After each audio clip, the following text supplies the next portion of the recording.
Sa ngalan ng Ama at ng Anak at ng Espiritu Santo, Amen.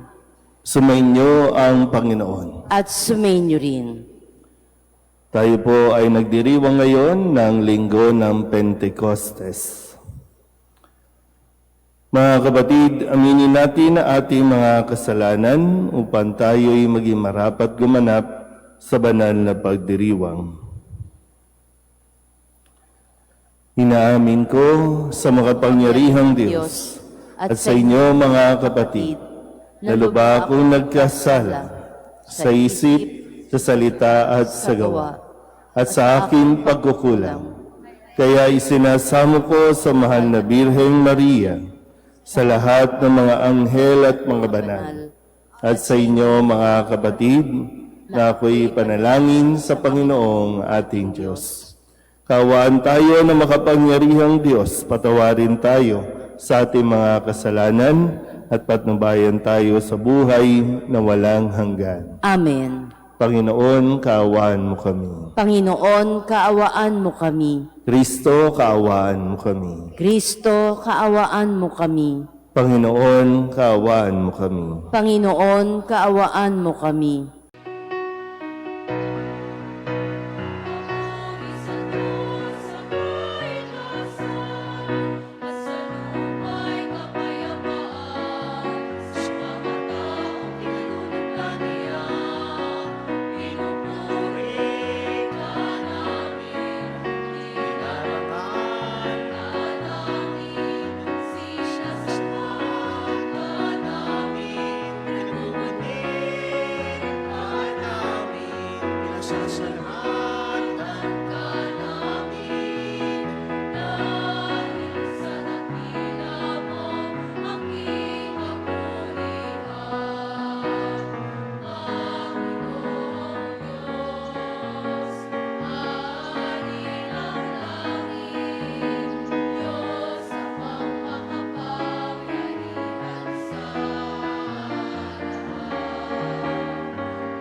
Manalangin tayo.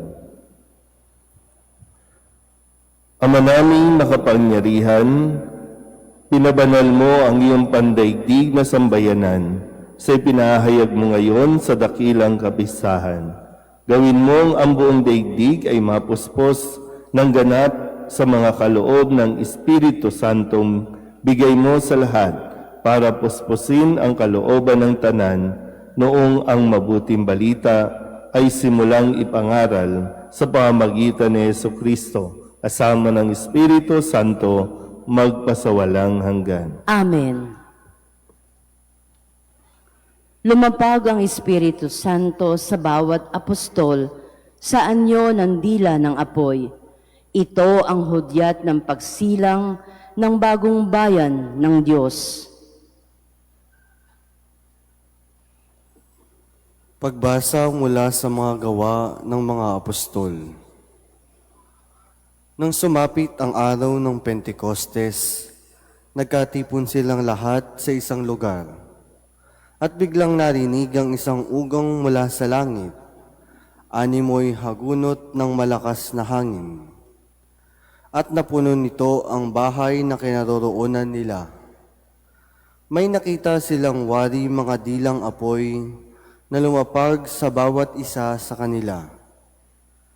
At silang lahat ay napuspos ng Espiritu Santo at nagsalita ng iba't ibang wika, ayon sa ipinagkaloob sa kanila ng Espiritu.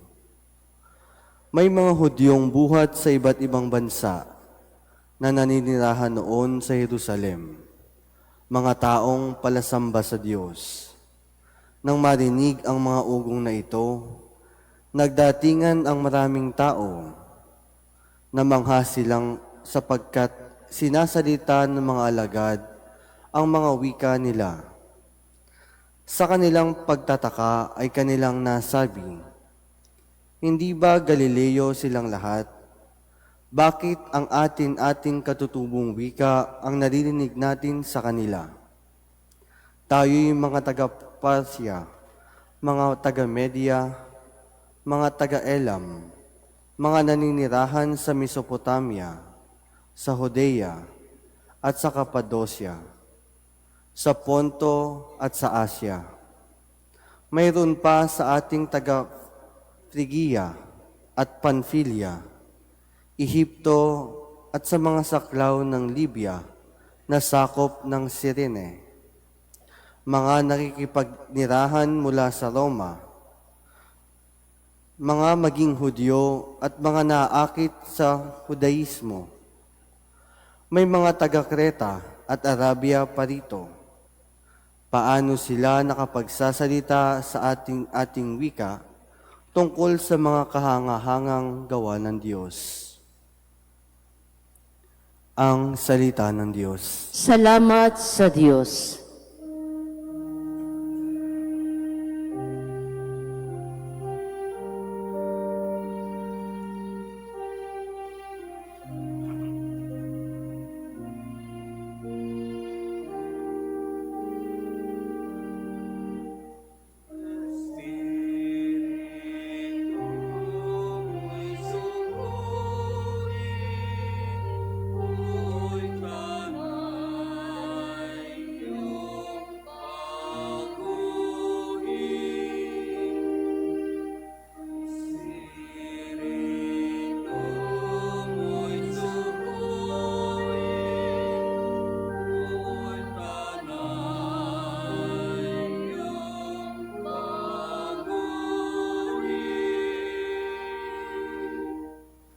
Pinupuri ka, Poong Diyos, itong aking kaluluwa. Ang Panginoong Diyos, kay dakila mong talaga. Sa daigdig, ikaw poon, kay rami ng iyong likha. Sa dami ng nilikha mo'y nalaganapan ang lupa.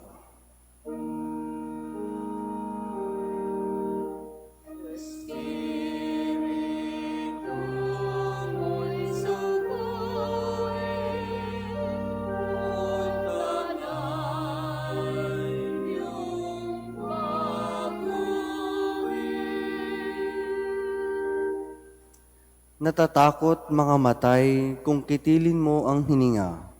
Mauuwi sa alabok pagkat doon mula sila. Taglay mo ang espiritu upang buhay ay ibalik. Bagong buhay ay dulot mo sa nilikha sa daigdig.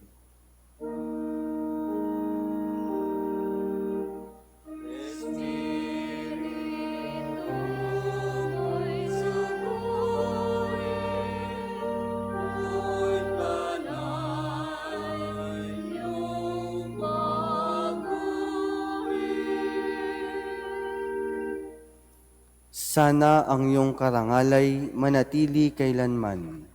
Sa lahat ng iyong likha ang madamay kagalakan. Ang awit ng aking puso sana naman ay kalugdan, habang aking inaawit ang papuri sa may kapal.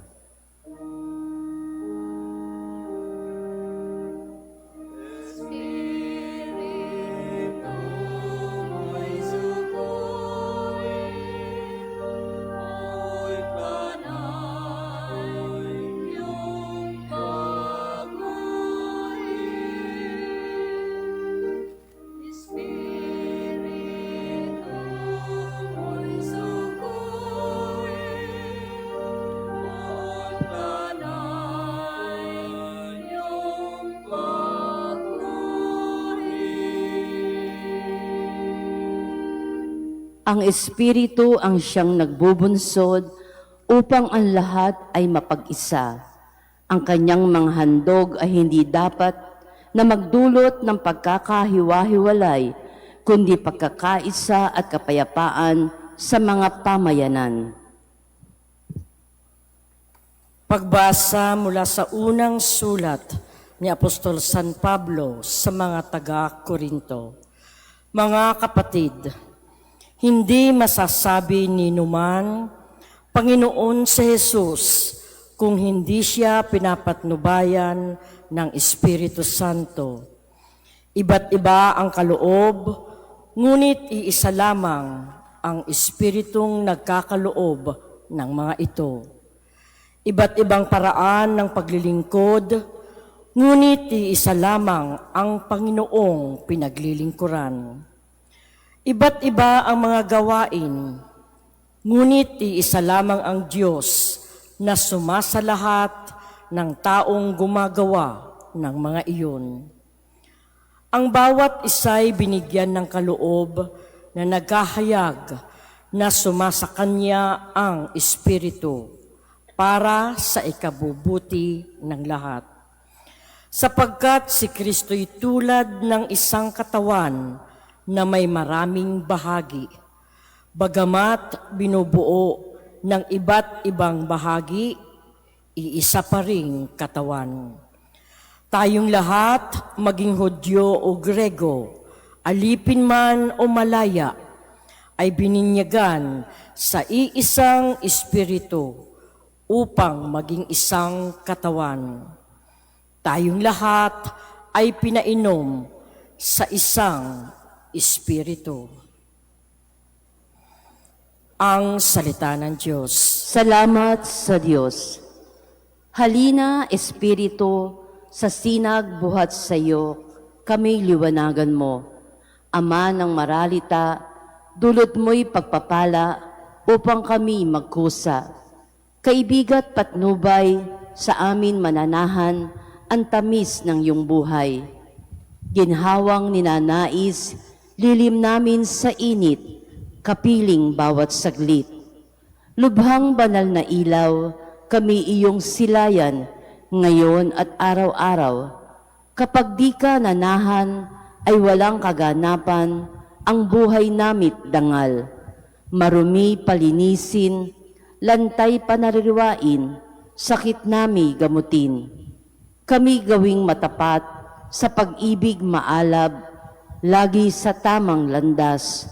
Tugunin aming luhog, kami bigyang malugod ng iyong pitong kaloob. Gantimpalay ibigay sa hantungan ng buhay, ligayang walang hanggan. Magsitayo na po ang lahat.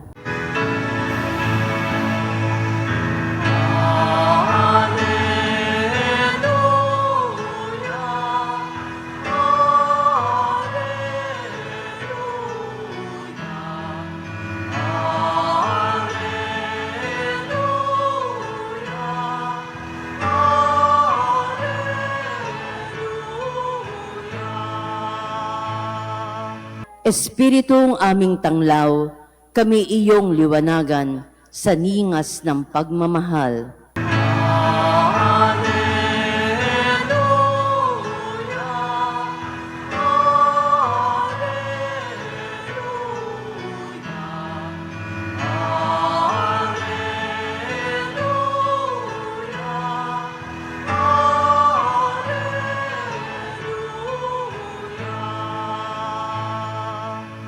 Sumainyo ang Panginoon. At sumainyo rin. Ang mabuting balita ng Panginoon ayon kay San Juan. Papuri sa iyo, Panginoon.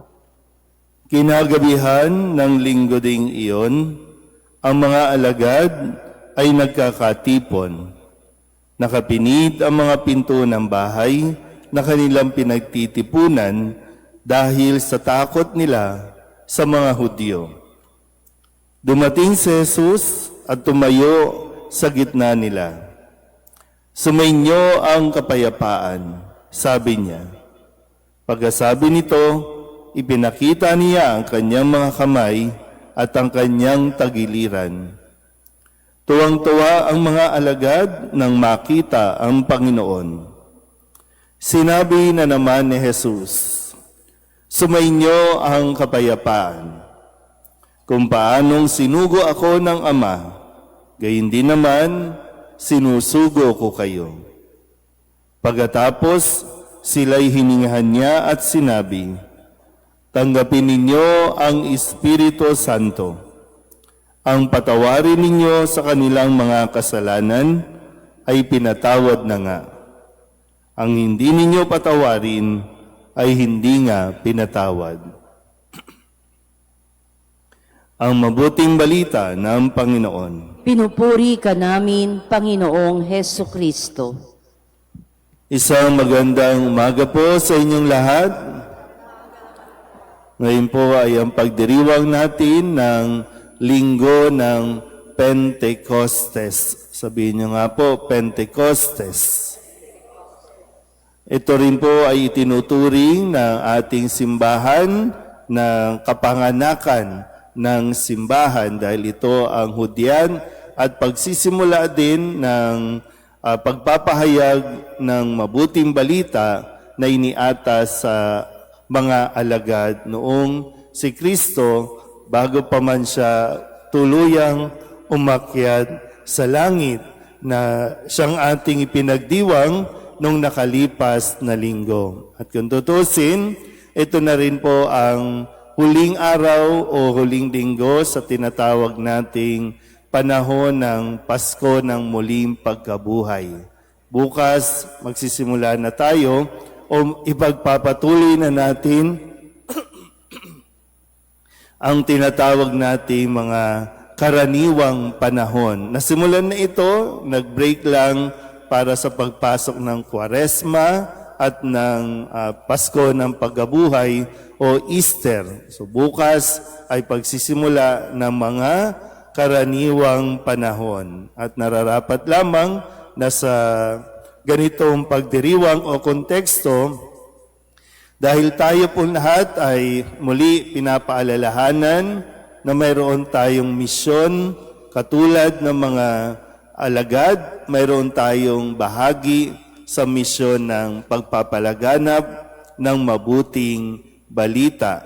At para magawa natin yan, kailangan natin ang tulong ng Espiritu o Espiritu Santo na siyang pinangako naman ng Panginoong Hesukristo. Di ba? Sabi niya, pag alis ko, darating ang isang patnubay, darating ang Espiritu ng katotohanan, at lahat tayo, sabi, tutulungan niya tayong maunawaan at makilala natin ang katotohanan. Sabihin niyo nga ulit, katotohanan.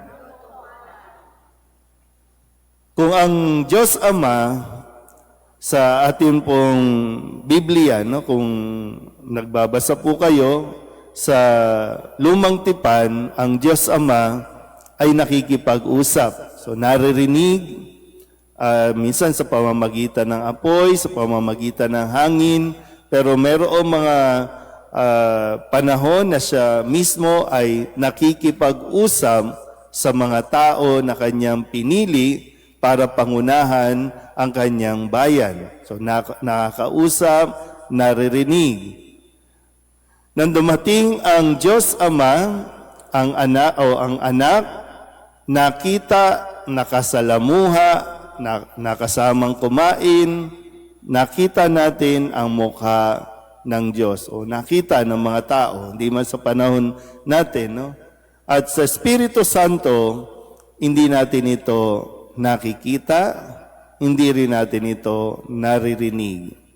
Pero naririyan siya at gumagabay sa atin. O ngayon, paano natin malalaman kung naririyan ang Espiritu Santo? Kasi maraming Espiritu, pero iisa lang ang Espiritu Santo. Maraming Espiritu at ang iba sa Espiritu, masasamang Espiritu.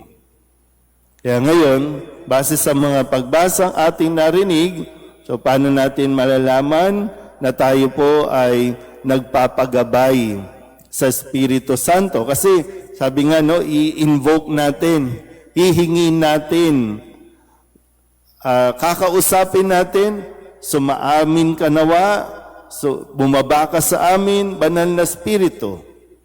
Sa unang pagbasa, nang bumaba ang Espiritu Santo sa pamamagitan ng dilang apoy sa mga alagad, nagkaroon ng pagkaunawa. Sabihin niyo nga po, pagkaunawa. So kung nagkakaroon ng pagkakaunawa, ibig sabihin, kung naiintindihan o nagkakaintindihan tayo, ang namamayani ay ang Espiritu Santo. Kasi sabi po dito, nagsasalita ang mga alagad sa iba't ibang wika at sila ay naiintindihan o nauunawaan ng mga taong mula sa iba't ibang bansa. Pakitanong nga yung katabi, naiintindihan mo ba ako? Sige nga, pakisabi nga muna sa katabi, kamusta ka naman? May iyak ka na rin kasi wala nangangamusta sa iyo.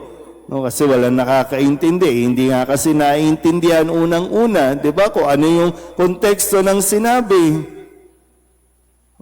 Kaya alam niyo, kailangan talaga natin ipagdasal. Kaya bahagi ng babasahin mamaya, yung panalangin para sa bayan, lalo tigin, panalangin para sa mga senators natin na hindi nagkakaunawaan. No, may mga salita na hindi sila magkaintindihan. May kanya-kanya silang mga definition ng mga salita, kaya nagkakagulo. So, kailangan, kung yun yung isang, para makilala natin na namamayani ang Espiritu Santo dahil hiningi natin ang kanyang tulong, na iintindihan ka. Hindi yung ipinaggigiitan mo na maganda ang sinasabi mo. Minsan, kahit gumamit ka pa ng mga highfalutin words, tandaan mo, kung hindi ka naiintindihan, itigil mo. At magdasal ka sa Espiritu Santo. Sa ikalawang pagbasa, ang sabi naman dito, no, sa pamamagitan din ng Espiritu Santo, sabi nga, hindi tayo makakatawag sa Panginoon ng Panginoon hanggat hindi tayo pinapatnubayan ng Espiritu Santo. Pero ang sabi din ay, iba't iba ang kaloob ng Espiritu Santo. Iisa lang ang Espiritu Santo, pero iba't iba ang kanyang ipinagkaloob. Tingnan nyo nga yung katabi ninyo. Magkapareho ba kayo? Magkaiba din po yung, tandaan nyo ha, ang Espiritu Santo kumikilala at dapat din nating kilalanin na may iba't ibang kaloob pero iisa lang ang gawain. So kung mayroong pagkakaisa sa kabila ng pagkakaiba-iba, ibig sabihin, nire-respeto mo, iginagalang mo ang kakayanan din ng iba. Pero kung ang gusto natin tayo lang ang gagawa, tayo lang ang may kakayanan, dapat tayo lang, hindi Espiritu Santo yan. Masamang espiritu ang namamayani sa atin. Kaya nga, no, hindi natin aakuin na, ay, ako na lang lahat, kaya ko namang magbasa, huwag na yung maglektor, kaya ko namang mag-distribute ng communion, huwag na yung lay minister, alisin na natin yan, huwag na yung mga sakristan, kaya ko naman yan. Hindi ganon ang Espiritu Santo. Kaya lahat may ginagampanan. Maging kayo, may gagampanan din sa misyon na ito. Sabihin niyo nga po, pagkakaisa. So may pagkakaunawaan, may pagkakaisa. At sa Ebanghelyo, ang sabi ni Kristo, nung ibinigay niya ang Espiritu, nang hiningahan niya ang kanyang mga alagad, pinalakas niya ang mga alagad para sa isang napakahalagang misyon na kanilang dadalhin din habang ipinapahayag ang mabuting balita. Yan ay ang pagpapatawad. Sabihin niyo nga po, pagpapatawad. Di ba nararanasan natin, no, na minsan may mga pagkakataon sa buhay natin, hirap na hirap tayong magpatawad. Pero ang sabi ni Kristo, tanggapin ninyo ang Espiritu Santo. Ang patawarin ninyo ay pinatawad na nga. Ang hindi ninyo patawarin, hindi nga pinatawad. So, may kapangyarihang taglay na ipinagkakaloob sa taong sumasa kanya ang Espiritu Santo. Kaya ngayon, no, sadyang sinusubok talaga rin naman tayo, no? Kung tayo ba'y magpapatawad o hindi, tayo ba'y mapapatawad o mabubuhay tayo sa galit, kasi ang dami talagang tumitrigger sa atin para magalit. Kaya all the more, kailangan natin ng tulong ng Espiritu Santo para maisabuhay natin ang misyon na ipinagkatiwala ng Panginoon. Amen? Magsitayo ang lahat, ipahayag natin ang ating pananampalataya. Sumasampalataya ako Sa Diyos amang makapangyarihan sa lahat, na may gawa ng langit at lupa. Sumasampalataya ako kay Jesucristo, iisang anak ng Diyos, Panginoon nating lahat.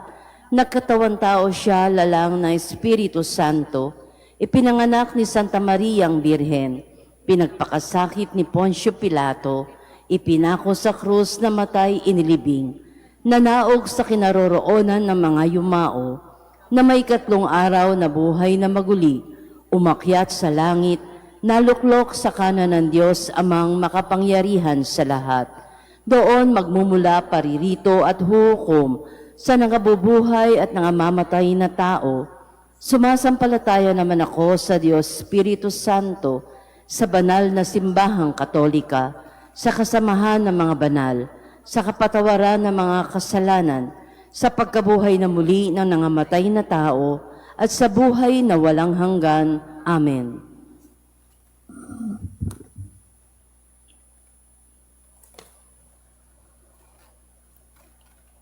Panalangin ng sambayanang Pilipino para sa kaliwanagan, pagbabagong loob at pagbabago. Mapagmahal na Ama, Diyos ng katotohanan at katarungan, isinugo mo ang iyong bugtong na anak, ang aming Panginoong Jesucristo, na sa pamagitan ng kanyang papapakasakit, kamatayan at muling pagkabuhay, ay nahayag ang iyong habag at pinagkaisa kami sa iyo sa sandaigdigan. Lumalapit kami sa iyo at naghahanap ng kagalingan, katwiran at pagbabago para sa aming bayan. Ang aming bansa ay humaharap sa isang mahirap na sangandaan. Nakikita namin ang pagsasaisang tabi ng katotohanan, ang pagpapaliban ng katarungan at ang pagkakahati-hati na nagpapahina ng saligan ng aming lipunan. Nagsusumamo kami para sa mga pinagkakatiwalaan ng pamumuno. Muli mo silang tawagin sa banal na gampanin ng kanilang tungkulin. Naway maglingkod sila ng may katapatan, katarungan at habag. Ipagkaloob mo sa kanila ang karunungan upang kumilos ng may masusing pag-unawa, lakas upang magtiyaga ng may dangal, at kababaang loob na hindi maghangad ng paghihiganti kundi kabanalan. Hindi personal na adhikain kundi panglahatang kabutihan. Patawarin mo kami sa pagpikit ng aming mga mata sa kung ano ang tama, sa pagtanggap ng mga palusot kapalit ng pananagutan, at sa pagpapahintulot ng pagkasiphayo at pagkakahati-hati na pahinain ang pag-asa ng aming bayan. Inaamin naming madalas kaming nananahimik sa harapan ng kasamaan tuwing pinipili namin ang kaginhawaan kapalit ng konsensya, takot kapalit ng tapang, at kawalang pakialam kapalit ng pananagutan. O banal na Espiritu, baguhin mo ang aming mga puso at paliwanagin ang aming isipan. Dalhin mo kami mula sa kawalang pakialam tungo sa pagmamalasakit, mula sa pananahimik tungo sa tapat na pagkilos, mula sa pagkakahati-hati tungo sa pagkakaisa, at mula sa pagkasiphayo tungo sa pag-asa. Turuan mo kaming ipagtanggol ang katotohanan na may pagmamahal, itaguyod ang katarungan na may habag, at maging daan ng kapayapaan at pagkakasundo. Tanglawan mo ang iyong liwanag ng aming bayan, isaayos muli kung ano ang nawasak, pagilingin kung ano nasugatan, at muling itindig ang bayang hindi ipinagpalit ang katotohanan sa kaginhawaan. Hindi isinusuko ang kabutihan sa takot, maging banal na pagkakataon nawa ito ng pagbabagong loob at pagpapanigbago ng aming bansa, upang tunay kaming maging bansang namumuhay sa pananampalataya, pag-asa at pag-ibig sa ilalim ng iyong makaamang pagkalinga. Hinihiling namin ito sa pamagitan ng aming Panginoong Jesucristo, iyong anak na nabubuhay at naghahari kasama mo sa pakikipagkaisa ng Espiritu Santo, Diyos magpasawalang hanggan. Amen. Mahal na Birhen, ina ng sambayanang Pilipino at reyna ng kapayapaan. Gabayan at ipanalangin mo palagi kami. San Lorenzo Ruiz at San Pedro Calungsod. Ipanalangin ninyo kami. San Miguel Arcangel. Ipanalangin mo kami.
Manalangin kayo mga kapatid upang paghahain natin ay kalugdan ng Diyos Amang makapangyarihan. Tanggapin nawa ng Panginoon itong paghahain sa iyong mga kamay, sa kapurihan niya at karangalan, sa ating kapakinabangan at sa buong sambayanan niyang banal. Ama naming lumikha, puspusin mo sa pagbabasbas ng Espiritu ang mga alay na ito upang makapakinabang ang iyong sambayanan sa paglingap mong sumasagip sa tanan. Sa pamamagitan ni Jesucristo kasama ng Espiritu Santo, magpasawalang hanggan. Amen. Sumainyo ang Panginoon. At sumainyo rin. Itaas sa Diyos ang inyong puso at diwa. Itinaas na namin sa Panginoon. Pasalamatan natin ang Panginoong ating Diyos. Marapat na siya ay pasalamatan. Ama naming makapangyarihan, tuningang marapat na ikaw ay aming pasalamatan. Ngayon, iyong nilubos ang ginanap na pagtubos ng iyong anak na si Jesucristo na siyang nakaluklok sa kanan mo. Espiritu'y lumulukob sa mga taong tinubos na iyong itinatampok bilang kapatid ni Kristo Jesus. Araw ngayon ng pagsilang ng binuong sambayanan ng iyong anak na mahal. Tanang tinubos na bansa, ikaw ang dinadakila. Espiritu'y luminika na nagkakaisang diwa. Kaya kaisa ng mga anghel na nagsisiawit ng papuri sa iyo nang walang humpay sa kalangitan, kami nagbubunyi sa iyong kadakilaan.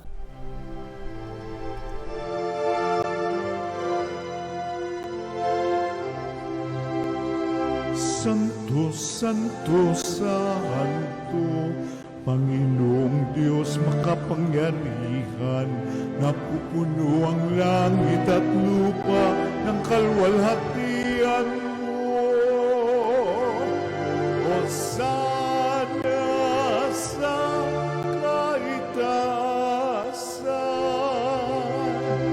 pinagpalang na paririto sa ngalan ng Panginoon. Hosana sa kaitaasan.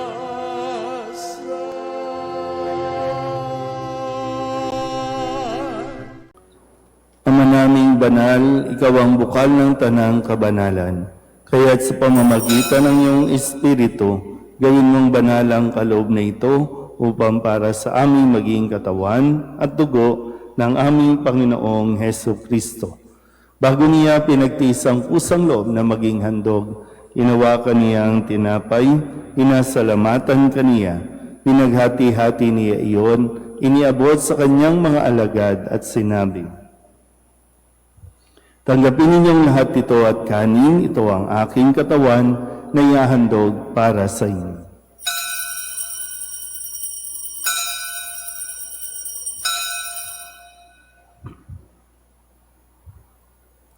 Kaya hindi naman nang matapos ang hapunan, inawakan niya ang kalis, muli kaniyang pinasalamatan, iniabot niya ang kalis sa kanyang mga alagad at sinabi, "Tanggapin ninyong lahat ito at inumin. Ito ang kalis ng aking dugo, ng bago at walang hanggan tipan. Ang aking dugo na ibubuhos para sa inyo at para sa lahat sa pagpapatawad ng mga kasalanan. Gawin ninyo ito sa pag-alaala sa akin."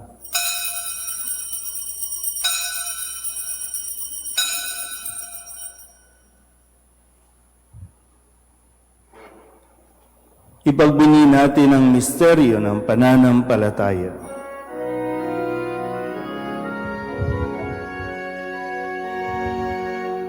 Aming ipinahayag na namatay ang iyong anak, na buhay bilang Mesiyas at magbabalik sa wakas.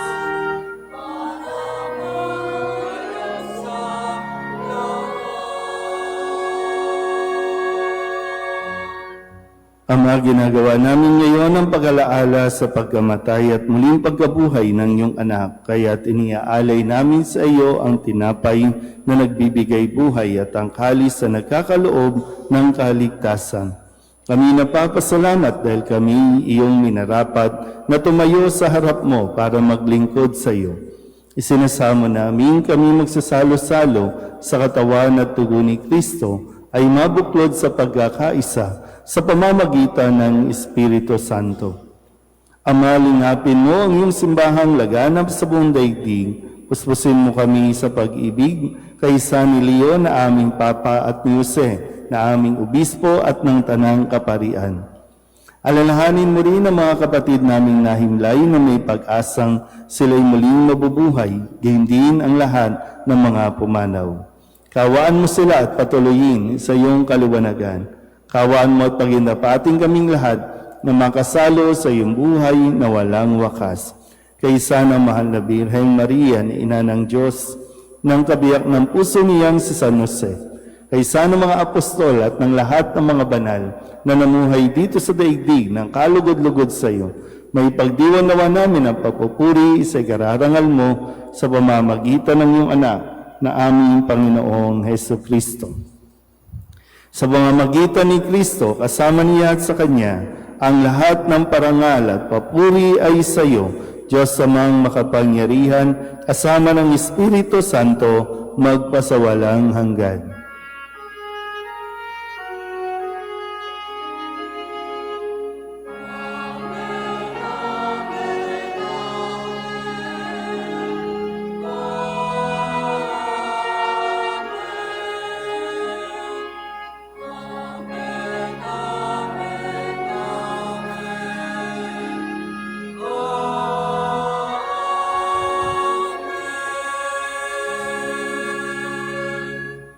Sa tagabili ng mga nakagagaling na utos at turo ni Jesus sa Panginoon natin at Diyos, ipahayag natin ang lakas loob.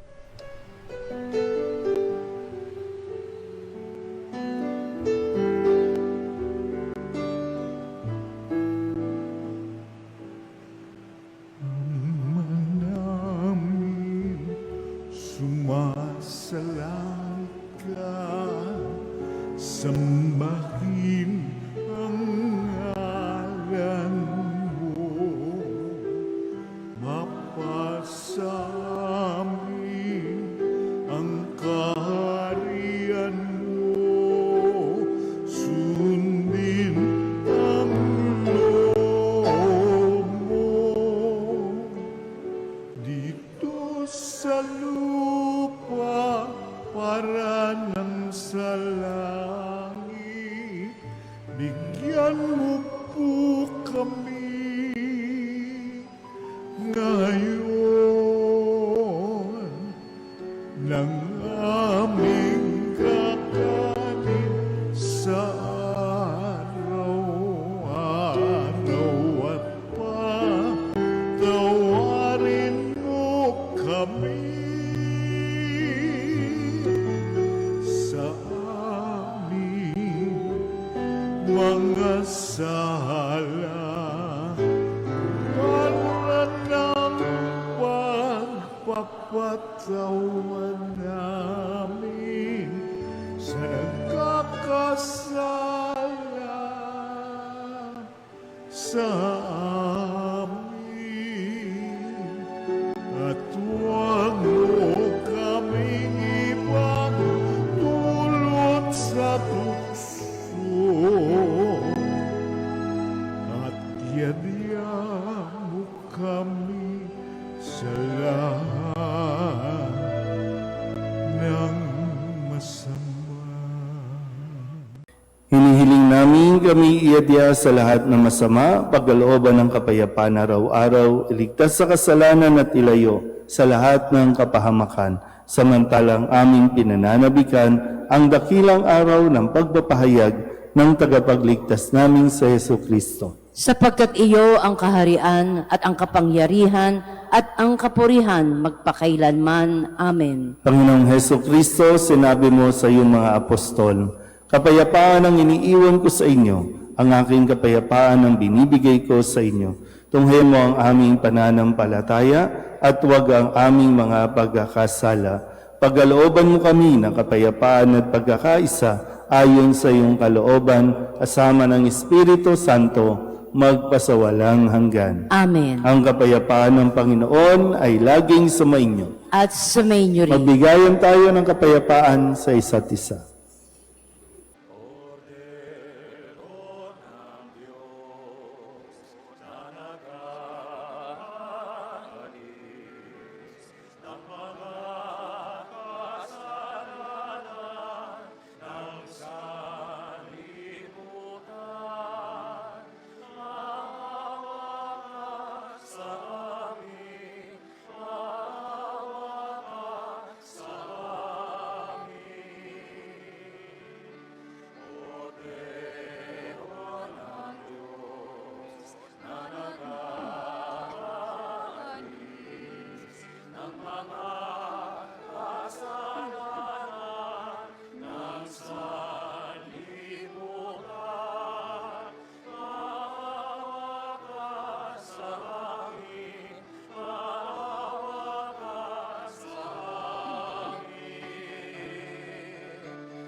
Ito ang kordero ng Diyos.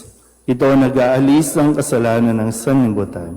Mapalad ang mga inaanyayahan sa kanyang piging. Panginoon, hindi ako karapat-dapat na magpatuloy sa iyo, ngunit sa isang salita mo lamang ay gagaling na ako.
Manalangin tayo. Ama naming mapagmahal, pinapakinabang mo ang iyong sambayanan sa iyong mga bigay buhat sa kalangitan.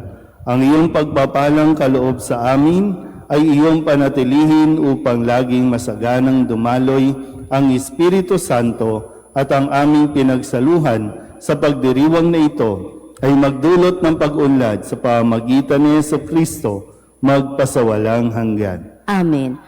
Sumainyo ang Panginoon. At sumainyo rin. Iyoko ninyo ang inyong mga ulo at tanggapin ang pagbabasbas. Ang Diyos Ama ng kaliwanagan ay nagkaloob ngayon ng tanglaw sa kalooban ng mga alagad na pinuspos niya ng Espiritu Santo. Pagpalain nawa kayo ng mga kaloob ng Espiritu Santo ngayon at magpasawalang hanggan. Amen. Bilang apoy na lumapag sa tanang mga alagad, naway tumupok sa lahat ng masamang nagpaghahangad at kapag lubos sa sumikat ang liwanag na magpasawalang hanggan. Amen. Ang Diyos na nagbigay kakayanan sa mga tao upang ipahayag ng sabay-sabay sa iba't ibang wika ang isang pananampalataya, ay siya nawang magpanatiling kayo'y nananampalataya at magdulot ng katuparan sa pananabik na makaharap siya sa buhay na walang hanggan. Amen. At pagpalain kayo ng makapangyarihang Diyos, Ama at Anak at Espiritu Santo. Amen. Umayo kayo sa kapayapaan. Alleluia, alleluia. Salamat sa Diyos. Alleluia, alleluia.